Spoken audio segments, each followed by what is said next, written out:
मिल जाएंगे। एक सप्ताह भागवत का करवा लो, बस देखो तुम भी परीक्षित की तरह गोलोक चले जाओ। जगह जगह हो रहा है।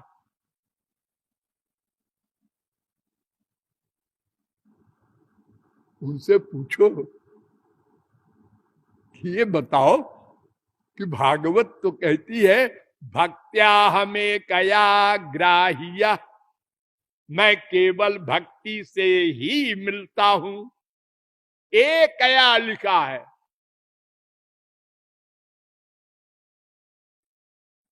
11, 14, 21।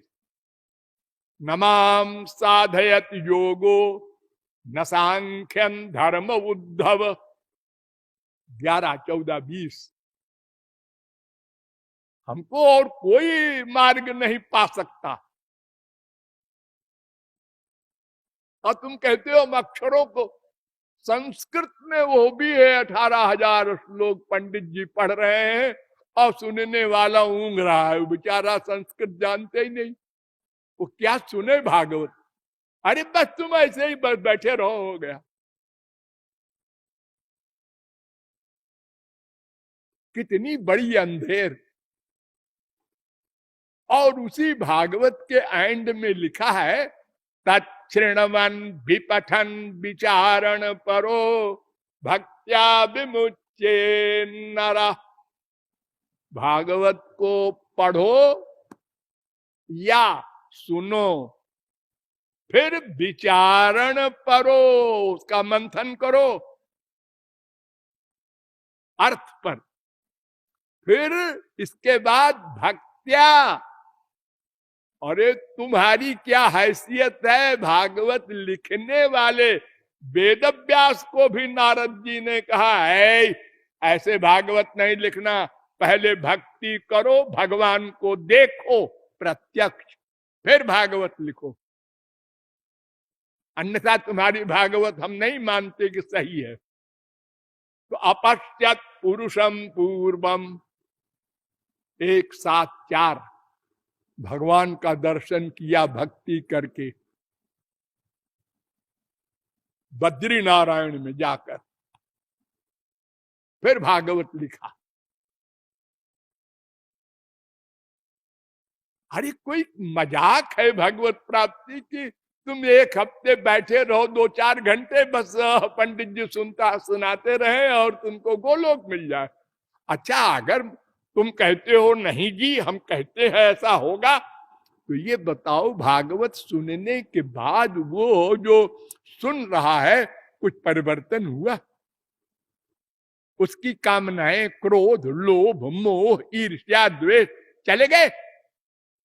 जी नहीं, कोई परिवर्तन 0.1% भी नहीं हुआ।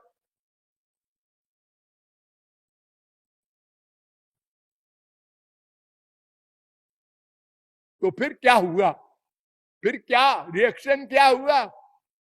अरे कोई रोटी दाल चावल पेट भर के खाए तो तृप्ति होती है ना। ऐसा तो नहीं है कि पेट भर खाया और भूख बढ़ गई। अरे वैसे कैसे बढ़ जाएगी भूख? वो तो भूख समाप्त होगी भाई।